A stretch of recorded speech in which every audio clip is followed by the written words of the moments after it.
How's it feel, Coach? First win. Awesome. You know, it was a great feeling. It's just really proud of the assistant coaches. They kept fighting, kept grinding, came up with a great plan. Really proud of the players. Kept fighting and grinding, and it just makes you happy. It makes you really, really happy for the assistant coaches and the players, and my family. Coach, that 3rd and 10 run by Chad Chalich. It's huge.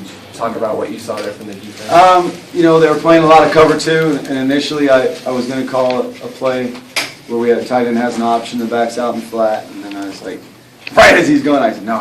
And we have also a play that's that route, but the quarterback draw.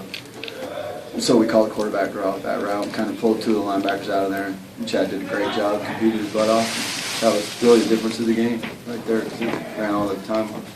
Talk about the play of your offensive line. It seemed like they really stepped up. They played a lot better. They sure did. And, you know, there's 2 guys that started today and played that really haven't played much all year. So Spencer Beal started his first that he played all year. He started at one guard, and Steve started at the other guard. And you know, they just competed their butt off. And then, you know, Mike Marlborough's been playing hard all year at center. And we moved Nick Von Rotz out to tackle because Jesse was still hurt. So really had 3 guys playing positions that hadn't played before. And they just stepped up and competed, you know. And we've been talking to them about it forever, you know. What we really need up there, you know, Cody played hard. Just proud of all of them. Is we need overachievers that play with good technique and give second and third effort. I think we got that tonight, so I was really proud of them. On that last play when we were down there, so other than that, I was happy. You talked about you know, trimming down on the turnovers and the sacks and those types of things and getting those done. Do you feel like that?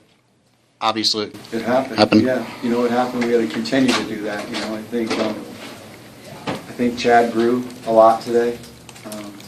Played better. We can't settle for all those field goals. You know, that almost came back to haunt us, because if we score touchdowns on all those drives, then we're not, you know, having a heart attack right at the end of the game. So that's something we got to work on. But the ability to not end up behind the chains so much, and then not turn the ball over, really helped us control the game. And you got to be pretty, even though maybe you don't want the field goal so much, you got to be pretty happy with awesome. Yeah, fired up that he made them. You know, that was awesome. Even though you'd rather score touchdowns, but it was great that he missed one. You know, it was a long one. At the end of the first half, came back and made 3. Was it 3 in the second half? Mm-hmm. It's big time. It's big time. And then had an unbelievable punt. So, you know, that's a true freshman on that too. He's going to be really, really special. Speaking of freshmen, it's a lot of freshmen stepped up today, especially on the offensive end, and just kind of talk about those young guys. Well, and are they feeling comfortable? Obviously, feeling a little more comfortable. Feeling more comfortable. Richard Montgomery made a couple plays out there, I believe. You know, he looked really good. Deion Watson, you forget the freshman. You forget Chad's a freshman. You know, starting a true freshman at offensive guard is almost unheard of in Division I. You know, and I'm just, that kid's so tough. I love him. You know, obviously he's a redhead, so he's tough.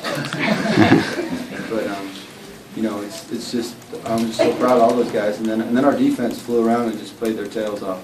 You know, and I thought both Coach Lee and Coach Sinkovich and the whole assistant staff, you know, are just, they came to work every single day. They've grinded every single day, and so, you know, I really like to make sure you guys give credit to all those assistants. They've been doing a great job, working very hard. Coach, it's your first homecoming game. You know, you get the win for the first homecoming game. What do you think this means to a lot of people that made their way back to Moscow this week? I think it makes them know that they're going to be proud of us. You know, and this is just the start. You know, and it's still a process, and we're still going to get knocked on our butt some other time this year. You know, that's just facts of life. But we're going to fight everyone that wants to. You know, we're not going to back down anybody. We're going to fight everybody, and we're going to get better, and then we might get knocked down a little bit. We're going to get better, and we're going to get knocked down. But, you know, come next year and in the future from then on out, you know, everybody in the Sun Belt better look out. We'll be the ones that are the big bullies, whooping them. And something that, in one of the drives, I think in the either late in the first half or early in the second half, where you're going down and kicking a field goal, there's a long pass to Najee, and Mike looked like he was pretty banged up, but he was hobbling all the way down the field. Yeah. You know, what does that say about? You know, I think, and you saw that all over the place. You saw guys all over the place. It shows that they cared for each other. They weren't going to let go. They were going to hold on. They were going to keep fighting. They were going to, you know, I read him a poem last night that my dad used to read to our team all the time, and you know, it's about give me a man that steps forward and others step back, that holds on when others let go, doesn't know the words can't and quit, I'll give you a man that'll win in the end. And that's what they were today. They were a bunch of men that won in the end.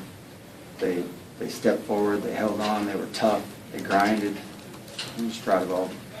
Coach Max and Quayshawn came up with some big tackles for loss. Awesome. Max and Quayshawn are great players, and they need to dominate like that. And then there's a couple of times where the guy stood back there and kind of had a cup of coffee and was waiting around, and then they got it. So those two get one-on-one, they should never get blocked. And that's what they got to have, that mentality. If they're one-on-one, they should be hitting that quarterback. They did it a whole bunch tonight. That was great to see.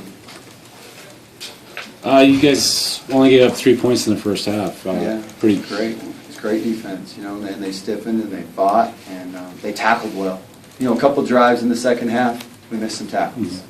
Mm-hmm. I know there was one right in front of my face where two guys could have tackled them and they both missed them. And that's we got to just keep getting better at it. But we really tackled well the first half and flew around and got to the ball and got up and. The first drive when they got the 3 points, we kind of were soft and playing off, and we let them take all those little quick games. And then we got them start pressing them and made the guy earn it, made the guy, make tough throws and put pressure on him, and we play a lot better. Having Solomon Dixon back with his cover skills, that's it's nice. It's good to have your best cornerback. It'll be good. Hopefully, have our best and one of our best defensive ends back next week. We did all that still without 43, so good to have him back next week. Hopefully. Christian Whitehead stepped up today in his first start. Yeah, he got in there last week, and last week was pretty amazing. You always have a book you're going to write someday that's crazy things that happen in the coaching profession. That'd be one of them. On Tuesday, he was on the scout team. On Wednesday, he was on the scout team. On Thursday, half the practice he was on the scout team, half the practice he went with the defense, and then he had a pick and recovered a fumble last week against Washington State. So that's why you keep battling. That's why you keep fighting. You're always ready to go when your number's called. So. Then he practiced good this week. We're going to start the guys that practice the best. We're going to give the ball the best to the guys that practice the best. And people are seeing that. You've seen that at running back week to week. So you don't see some guys in there sometimes because they don't practice. They don't practice hard, they don't practice good, and they're not going to get the ball. Your personal feelings after this win? Just happy.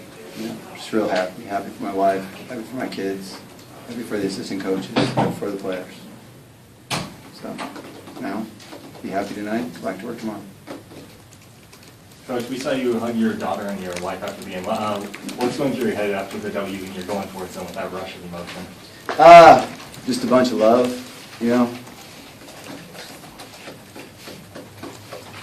Good feeling. Chad was the only one who took any snaps at QB this week. Was there anything in practice this week that you took note of that, rather than divvying the option in the passing game, where you would have him be behind center all week? Josh didn't practice very well this week. So, again, everything is going to be judged. The film is their resume and how they practice. So, he didn't practice good, so he get in the game. And their guys are going to, I'm not kidding when I say that. When I tell them that, they're going to realize that, and I don't care who they are. So, James probably ran the ball as good as anybody the last 2 weeks. He didn't have practice this week. He practiced good. He practiced in the early beginning of the week, so he didn't see the field either. So that's how it's going to be.